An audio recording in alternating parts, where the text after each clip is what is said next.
Hello everyone, you're all welcome to Mobishala. My name is Samriddhi and today what we are going to cover?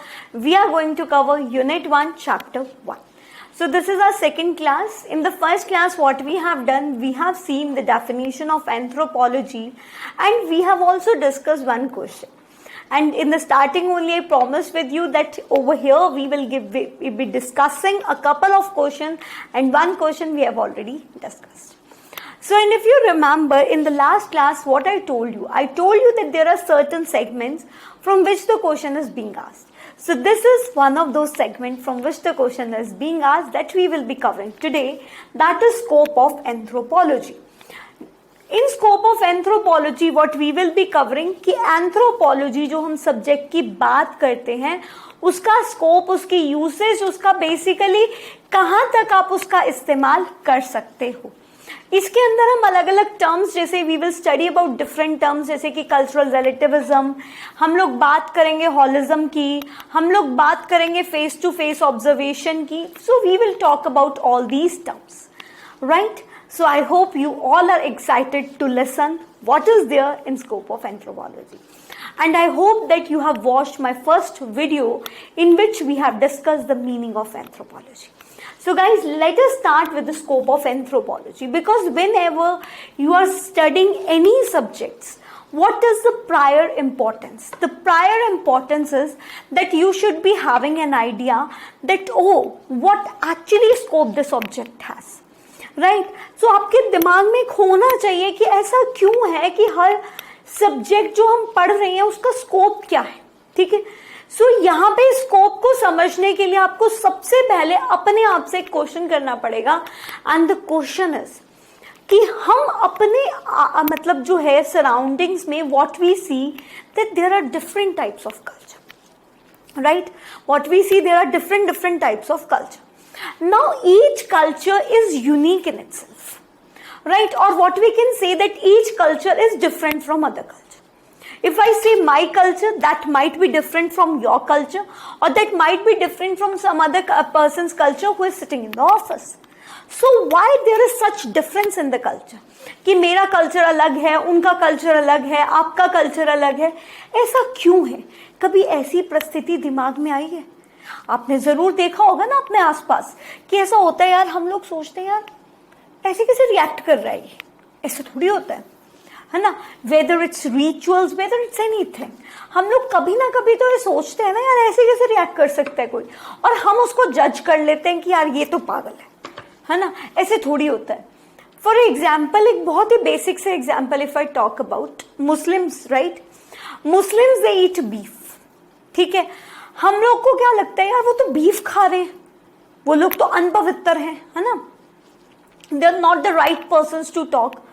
But have you seen the story behind it, और do you know the story behind it, why there originated a beef, why they started eating beef? Even after COVID-19, the news came that we were all criticizing Chinese people कि यार वो ऐसी चीजें खा जाते हैं, उसके बाद बीमारियां लग जाती हैं and all. So why all these things are there? Have you ever wondered about it? Have you ever thought about it? That why such type of things are there? That is all because we have to study about how the human evolved. आपको answer कहाँ मिलेगा? जब आप ये study कर लोगे कि human evolve कैसे हुआ, right? Once you have studied this thing तो आपको ये लगेगा यार this is something, you know, that is why, because their culture is unique than mine, their culture is different from my culture, that is why such thing is there. और गलत कोई नहीं है, वो अपनी जगह सही है, हम अपनी जगह सही है. ठीक है, so let us study this thing. So in order to study this thing, the first concept which we have to look into the mind, that is what? That is cultural relativism. Now what do you mean by cultural relativism? So culture relativism, culture, here the word is there, that is culture. Second is relativism. Here what is there, that I was telling you now that every culture is unique. Whether whatever type of culture is found over there on the earth, that culture is unique. So this question was asked in UPSC in 2013. that every culture is what? Every culture is unique, and the term associated with it is cultural relativism, right? So culture is not, you can say, a matter. It is something which is unique, and every culture has its own relativity. So that is why it is written that culture is unique, plus every culture has its own value.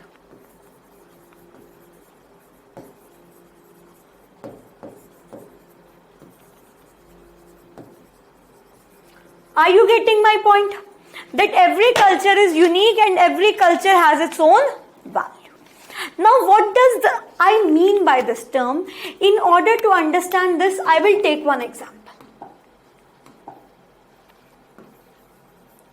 For example, I told you that the Muslims, they eat what? They eat beef. Now, from where this culture originated? From where this culture originated, that the Muslims, they are eating beef. So here, in order to understand this, let us take an example. Have you studied about Middle East Asia? Middle East Asia के बारे में सबने सुना होगा ना. So जो Middle East के लोग हैं ना, what they do? जो मिडल ईस्ट वाला पूरा एरिया है, कभी आप उसको अगर जोग्राफिकली आपने एनालाइज किया होगा तो आपको इतनी बात जरूर समझ में आई होगी कि मिडल ईस्ट के एरिया में आपके वहां पे क्या है? अनाज की कमी है, राइट? लोग जो हैं, the people, they are dependent on what? Pastures. ठीक है, वो लोग पैस्चर्स पे डिपेंडेंट है. वहां पे अनाज की कमी है. अनाज की कमी है, इसका मतलब अनाज खाने को है नहीं है वहां पे, और अनाज खाने को नहीं है तो इंसान क्या खाएंगे? जो भी वहां पे अवेलेबल जानवर है उनको खा लेंगे. सो यहाँ पे जो बहुत ज्यादा अवेलेबिलिटी है जानवर की, दैट आर कैटल्स. सो इसीलिए उन लोगों ने क्या करना शुरू कर दिया. अब देखो, इंसान है ना, इंसान को अपना पेट तो पालना ही है ना, तो वो कुछ तो करेगा ही. तो जब वहां पर आपका खाने को दाने नहीं है तो क्या करेंगे? वो जो मिल रहा है उसको खा लेंगे. So that is what they did. So यहाँ पे कुछ भी नहीं था. So what they did, they started consuming beef. Clear? Are you getting my point? लेकिन वहीं अगर आप हिंदुस्तान, इंडिया की बात करो, सो इंडिया के केस में क्या है? इंडिया के केस में वी हैव फर्टाइल लैंड. और ये आज से नहीं है, सदियों से है, लेकिन ऑल्दो वो अलग बात है, हम इसको खराब कर रहे हैं. सो अगर यहाँ पे फर्टाइल लैंड है, इसका मतलब क्या हुआ? यहाँ पे we can easily have wheat, rice and other crops, right? So जब हमारे पास यहाँ पे व्हीट, राइस और अदर क्रॉप्स इजिली अवेलेबल हैं, so we will go towards eating the beef. Answer is no. So here in this example आपने क्या सीखा? कि जो फूड हैबिट्स हैं वो कल्चर टू कल्चर वेरी कर रही है. जैसे कि हिंदुस्तान में अलग है, वो मिडल ईस्ट एशिया में अलग है. ऐसा क्यों है? बिकॉज वहां की जो कल्चर है वो अलग है, हमारा कल्चर जिसका ओरिजिन हुआ वो अलग हुआ. बट व्हाट वी डू, हम लोग को ये लगता है कि यार जो हम कर रहे हैं वो सबसे बढ़िया है, ठीक है, बाकी लोग तो मूर्ख है. We call those people as uncivilized people. But they are not uncivilized, guys.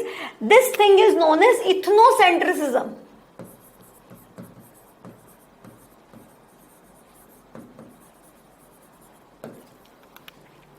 This thing is known as what? Ethnocentrism. Ethnocentrism क्या होते हैं? जहां पे हम अपने आप को महान बोल के बाकी सबको बेवकूफ बोलते हैं. समझ में आई बात? लेकिन एक्चुअल में do you think that these people from middle east Asia, या फिर मिडल ईस्ट जो आपका है, वो लोग पागल हैं, वो अनसिविलाइज्ड है? Answer would be no. Why? Because जब है नहीं है वहां पे, क्या खाएंगे यार? पेट कैसे पालेंगे अपना? Are you getting my point? समझ में आ रहा है? So can you say from here, और can you deduce from here that every culture is unique and the culture is dependent upon the place from where it originated.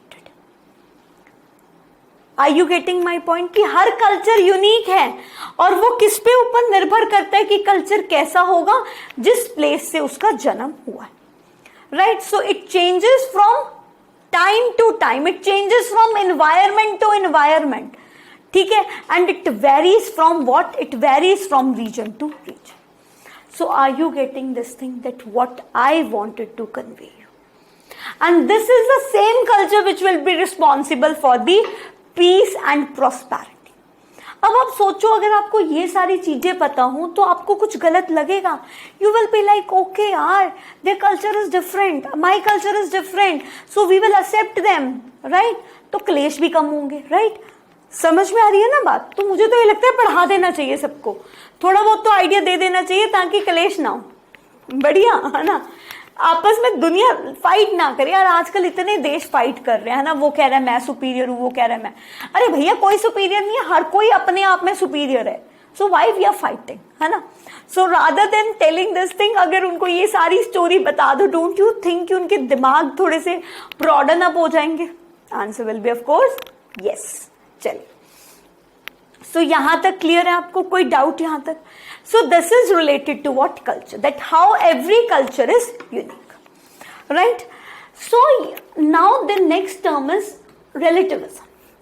Now you are like, ma'am, we understand that every culture is unique, but now do this means that each and every culture is interlinked to each other?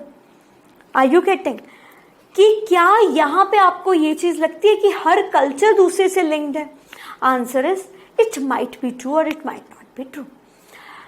In order to understand this, अगर हर culture आपस में related हो जाए तो कितना बढ़िया हो धरती पे, कितना ज्यादा पीस एंड प्रॉस्पेरिटी आएगा। क्लियर है ना? सो प्रॉब्लम जो है, सबसे बड़ी प्रॉब्लम आज के देश में, हम दुनिया में क्या फेस कर रहे हैं, that is a problem of racism. So अगर each and every culture is unique and every culture respects other culture, मैं दूसरे कल्चर की हूं, आप दूसरे कल्चर की हो, आप मेरा कल्चर रिस्पेक्ट कर रहे हो, मैं आपका रिस्पेक्ट कर रही हूँ, सो आपको नहीं लगता कि ये रेसिज्म, ये जो आपकी प्रॉब्लम आती है कि नहीं this person is from this category, this person is from that category, that caste system, that racism will and? Of course yes, right? Clear?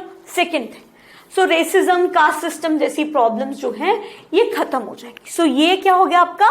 This is the benefit, because we have studied that the anthropology has cultural relativism concept.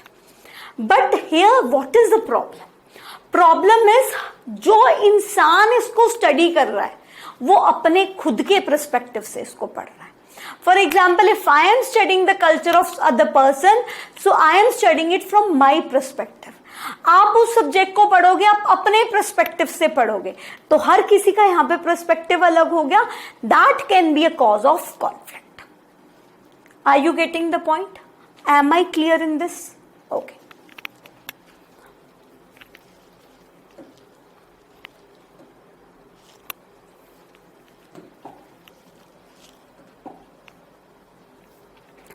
So coming to cultural relativism, can you see culture is a social construct and relative to its own culture.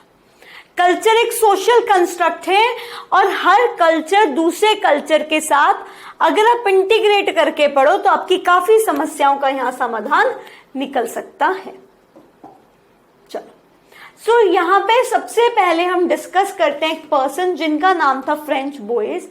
उनकी एक definition है। French Boaz क्या कहते हैं? French Boaz आपके बोलते हैं advocated this principle of cultural relativism. इनके द्वारा कल्चरल रिलेटिविज्म का प्रिंसिपल दिया गया। सो व्हाट डज ही से? It is a value in anthropology that is polar opposition in idea of ethnocentrism. कि ये एक ऐसा आइडिया है जो कि इथनोसेंट्रिसिज्म से बिल्कुल ही अलग है। जैसे इथनोसेंट्रिसिज्म क्या बोलता है? माई कल्चर इज यूनिक, लेकिन ये क्या बोलते हैं? Every culture is unique, right? So it talks about my culture is unique.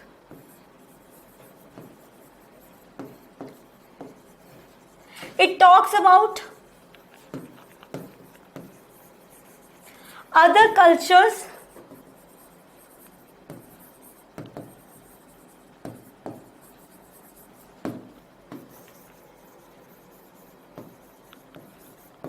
Originated from my culture, कि बाकी कल्चर मेरे कल्चर से ओरिजिनेट हुए। लेकिन जो आपका कल्चरल रिलेटिविज्म है वो क्या बोलता है? Every culture is unique.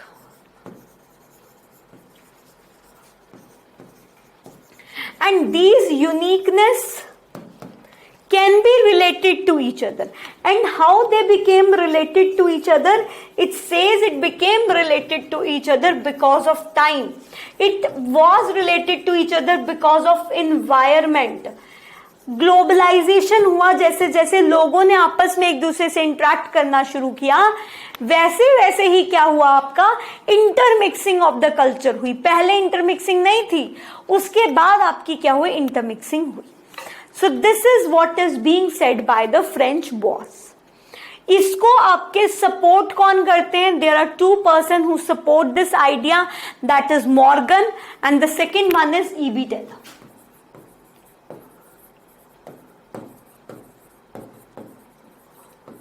In persons का नाम हम आगे एंथ्रोपोलॉजी में बहुत बार करेंगे.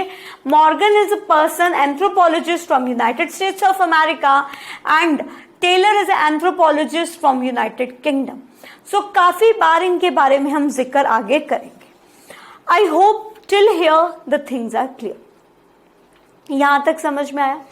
अब यहीं से आपका एक और फंडा निकल के आएगा गाइस, दैट इज द फंडा ऑफ, मैंने आपको क्या बोला कि टाइम, इन्वायरमेंट एंड ऑल के साथ आपका कल्चर लिंक्ड होता है. So from here only the next thing came into the picture, that is culture and environment relationship. That what type of relationship these two, that is culture and environment, they are sharing with each other. Clear? Okay. Now if I ask you that what is culture? So culture क्या है? Culture एक ऐसा तरीका है जो कि इंसान के जीने में मदद करता है. So it is nothing but it is a way of life, right. And बार बार बहुत बार ऐसा हुआ, इतने सारे लोगों ने कल्चर की डेफिनेशन देने की बात करी. किसी ने बोला कि कल्चर जो है वो आपका एक ऐसी चीज है जो कि मटेरियलिस्टिक है इन नेचर. कईयों ने बोला कि culture is non materialistic in nature, right? And for that they have given certain examples. So यहाँ पे अगर आप second चीज की बात करो, that is what? That is the relationship between culture and environment. So culture is a way of life, and there are many scholars who define the culture. And this definition of the culture is based upon what? It is based upon material as well as non material aspect. So दोनों dimensions covered है, material भी covered है and non material भी covered है. जैसे कि मैं आपको एक बेसिक सा एक फंडा बताती हूं.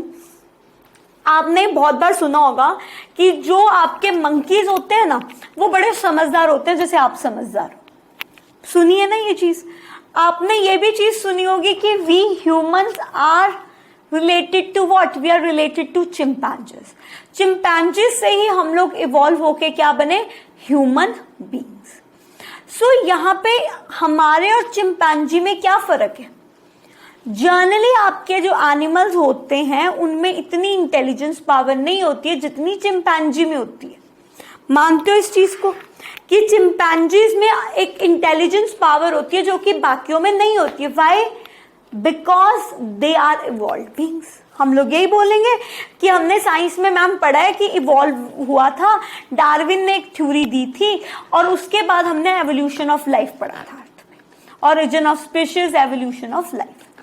सो उसके बेसिस पर हम ये चीज बोल सकते हैं कि चिंपैंजीज से हम लोग बने तो हमारे कुछ करेक्टर्स चिंपैंजीज में, या फिर चिंपैंजीज के कुछ करेक्टर हमारे अंदर आ गए. उनमें से एक करेक्टर क्या है? Intelligence. Can you say that humans are the most intelligent person on this planet Earth? True, right? क्या आपको बाकी क्रिएचर्स बोलते हुए दिखते हैं? भाषा समझ आती है उनकी? नहीं आती है, लेकिन we can learn so many different languages. क्या आपने बाकियों को इतना काम करते हुए देखा जितना काम हम लोग करते हैं? Answer is no. क्या आपने बाकियों को इतने क्रिमिनल एक्टिविटीज करते हुए देखा जितनी हम लोग कर लेते हैं? Answer is again no. So from here what you can deduce is that culture is something which can be materialistic as well as non-materialistic. Okay, for example I will give you some other examples related to non-materialistic. एक term होती है that is erect bipedalism.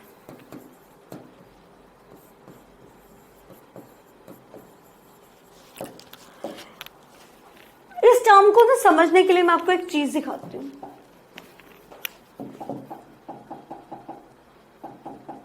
ये हमने last class में कर लिया था। Okay, coming to this diagram,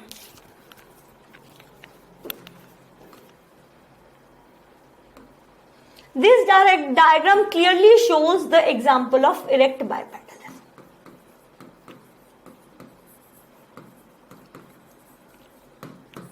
Now what is this erect bipedalism? देखो, जब ह्यूमन का जन्म हुआ तब ह्यूमन जो है उससे पहले वाले जो उसके ह्यूमन बीइंग्स थे, basically what those beings were doing,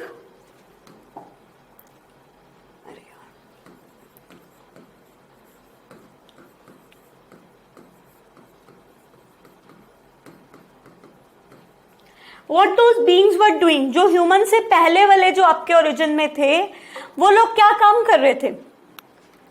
वो पहले तो आपका चार चीजों पे चलते थे, 4 लिम्स पे चलते थे। जैसे कि देखो ये इवॉल्व है थोड़ा सा, बट इससे पहले वाले क्या चलते थे? 4 लिम्स पे चलते थे, राइट।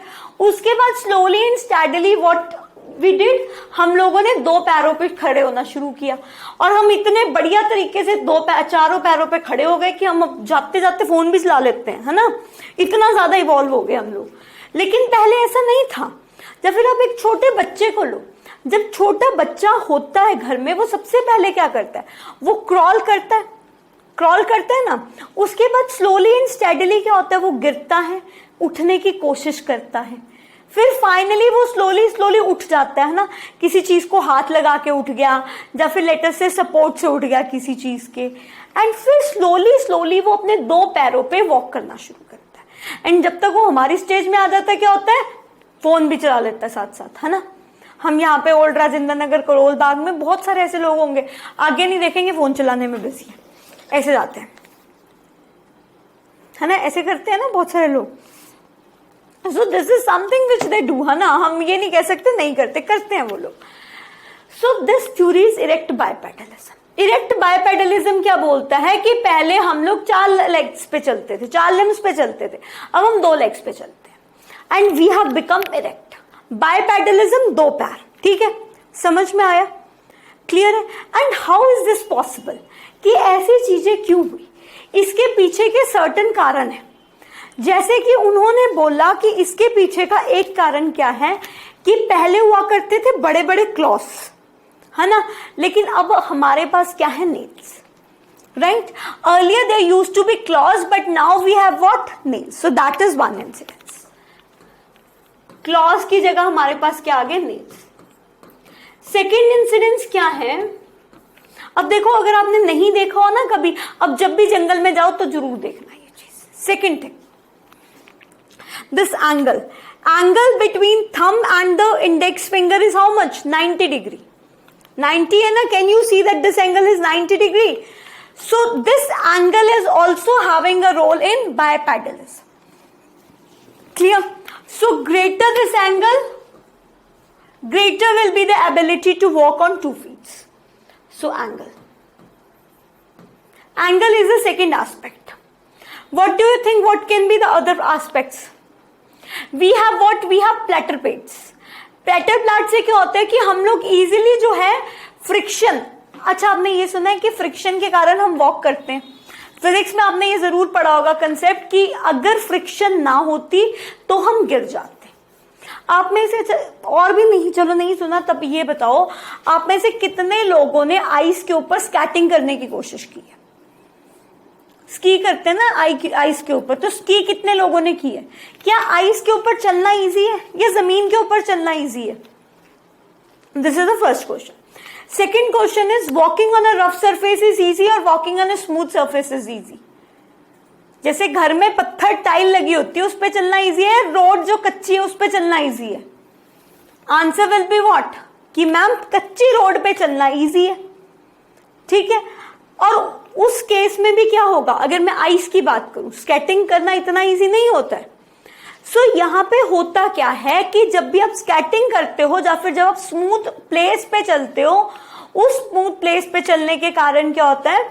वहां पर आपका फ्रिक्शन कम हो जाता है, ठीक है। वहां पे क्या हो जाता है? आपका फ्रिक्शन कम हो जाता है, क्लियर है? अब यहां पे आपको क्या बढ़ाना है? यहां पे आपको बढ़ाना है फ्रिक्शन, ताकि आप चल सको। एंड दिस फ्रिक्शन जो है इंक्रीज कौन करता है? Platter pads. प्लैटर पैड्स होते हैं हमारी बॉडी में जो कि फ्रिक्शन को इंक्रीज करते हैं, जिसके कारण जब हम चलते हैं, हम पैर पीछे की तरफ रखते हैं तो हम आगे की तरफ अपने आप मूव होते हैं। Because we know Newton third law, to every action there is equal and opposite reaction. Are you getting my point? समझ में आ रहा है? Are you getting this thing, या कुछ और डाउट है इसमें?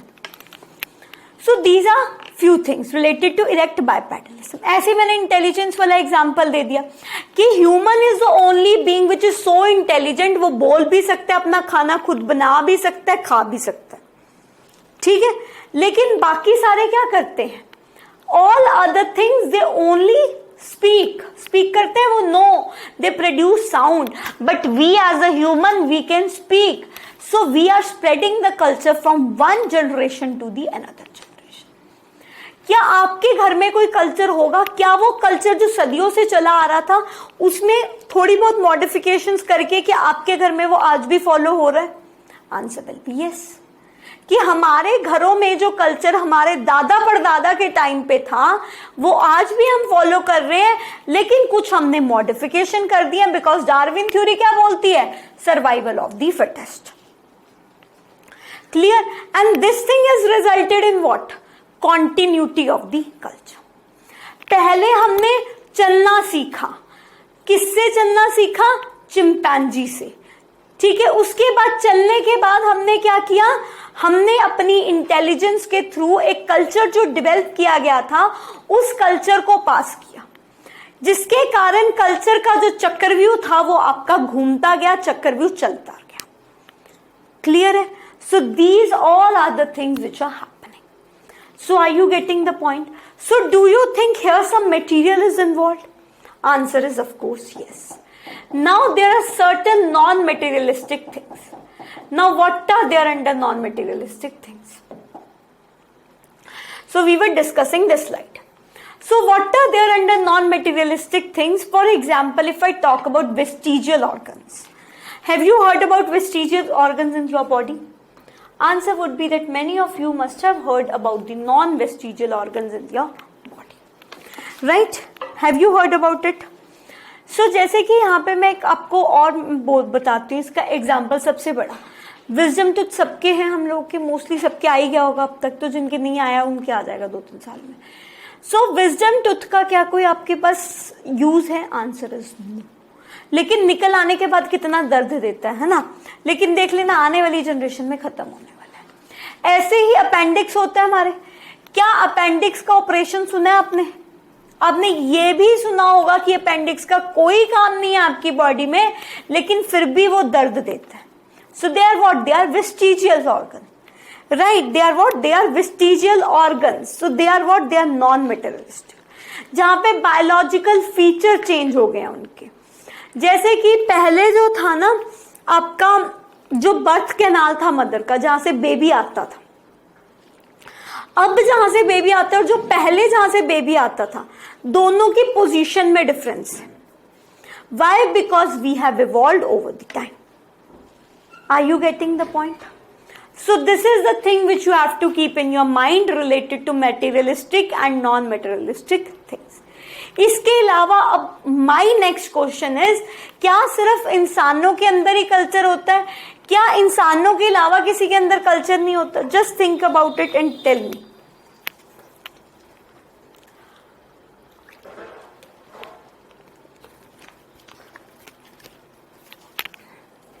ठीक है, द क्वेश्चन इज, क्या सिर्फ इंसानों के अंदर ही कल्चर होता है कि बाकियों के किसी के अंदर कल्चर नहीं होता?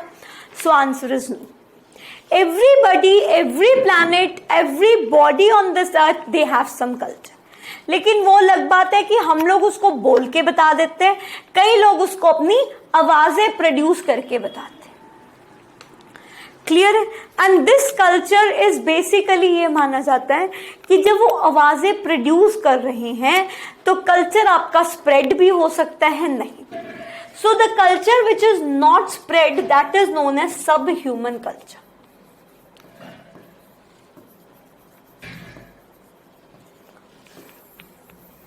इसको और बढ़िया तरीके से समझना है तो ये समझ लो, पहले क्या होता था, पहले बहुत सारे फास्ट रखे जाते थे लेडीज के द्वारा, but today what has happened कि बहुत सारी लेडीज वर्किंग है, so they are not able to keep that many fast. So हो क्या रहा है कि वो फास्ट का कल्चर स्लोली स्लोली खत्म हो रहा है। सो यहां पर जब फास्ट का कल्चर स्लोली स्लोली आपका क्या हो रहा है, यहाँ पे खत्म हो रहा है, so can you say that that is a culture जो कि लुप्त हो चुका है। So this type of culture is known as sub human culture, right. This culture is known as sub human culture, कि एक ऐसा कल्चर जो एग्जिस्ट करता था किसी जमाने में लेकिन अब नहीं कर रहा। रीजन कैन बी कि वो ट्रांसमिट नहीं हुआ नेक्स्ट जनरेशन। क्लियर है? Are you getting the point? So यहां पे एक चीज आ गई और यहीं से ना एक कंसेप्ट निकल के आता है, दैट इज चाइल्ड मैरिज। मतलब कुछ मुझे लगता है यू कैन रिलेट इट। देखो, चाइल्ड मैरिज को बोला जाता है इट इज अ क्राइम। अब एक बच्चा है, एक बच्चे की आप शादी कर दोगे, बच्चे को कल्चर का क्या पता? बच्चे को जब कल्चर का नहीं पता तो प्रॉब्लम विल कम। आप उसको फोर्स करोगे कि वो दूसरे के कल्चर को अडॉप्ट करे, लेकिन उसको तो पता ही नहीं है ना कल्चर होता क्या है। उसको तो ये नहीं पता कि फैमिली में रिचुअल्स क्या होते हैं। So don't you think it becomes difficult for that, right? So इसीलिए यहाँ पे जो है ये चीज भी बहुत जरूरी है कि जो हम कहते हैं ना चाइल्ड मैरिज, सो वो नहीं करनी चाहिए, क्योंकि उससे क्या होगा, सब ह्यूमन कल्चर डेवलप होगा। आपको कल्चर ट्रांसमिट करना इतना इजी नहीं हो पाएगा, बल्कि बहुत सारी लिमिटेशन और लग जाएंगे। Clear? Are you getting the point?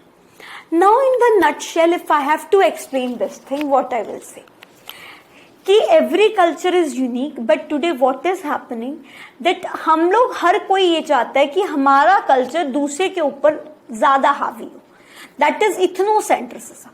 Because of that what is happening, बहुत सारी लड़ाइयां, बहुत सारे झमेले हो रहे हैं, और अगर इन झमेलों को खत्म करना है, so what is most required is that is cultural relativism.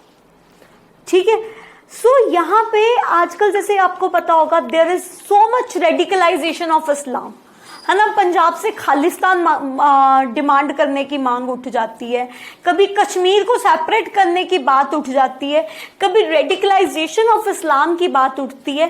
सो ये सब चीजें क्यों हो रही हैं? That is all happening because of ignorance. ठीक है? सो यहाँ पे ऑल्दो यहाँ पे इन सब चीजों को ना बहुत ही लिबरल तरीके से देखना चाहिए अगर हम इकोनॉमी को सरवाइव कराना चाहते हैं। जैसे अभी बहुत सारी आपके यहाँ पे मूवीज ऐसी आती हैं हमारे, जो कि देश के अंदर कास्ट सिस्टम को प्रभावित करती हैं, कास्ट सिस्टम से और देश को खोखला करने की कोशिश करती हैं। आपको नहीं लगता these should be stopped? Rather you should educate them related to culture, कि उनका कल्चर हमारा कल्चर अलग है भैया। जब उनका कल्चर और हमारे कल्चर का मेल ही नहीं है आपस में, so how can you say कि some person is good and the other person is bad? Are you getting my point? कि आप यहाँ पे किसी को गुड और बैड नहीं बोल सकते हो, क्योंकि उनका कल्चर ही आपके कल्चर से अलग है। सो इस पे मूवीज बनाओ ना, फालतू की चीजों पे क्यों बना रहे? Getting my point? सो यहाँ पे यहां तक समझ में आ गया क्या बोलना चाह रही हूं मैं?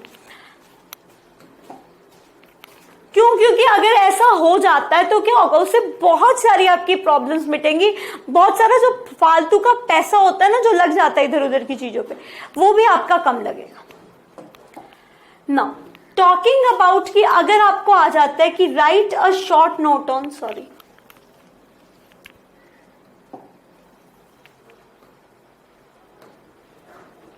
अगर आपको क्वेश्चन आ जाए कि right a short note on cultural relativism, जो कि 2013 में आया था, तो कैसे लिखोगे? सबसे पहले you will introduce the things, ठीक है। नेक्स्ट आप इन्वायरमेंट और कल्चर के बारे में जो भी रिलेशनशिप बताया वो बता दो। Then you write about the meaning of ethnocentrism and what are the consequences. Clear? उसके बाद आप क्या लिखोगे? Cultural relativism.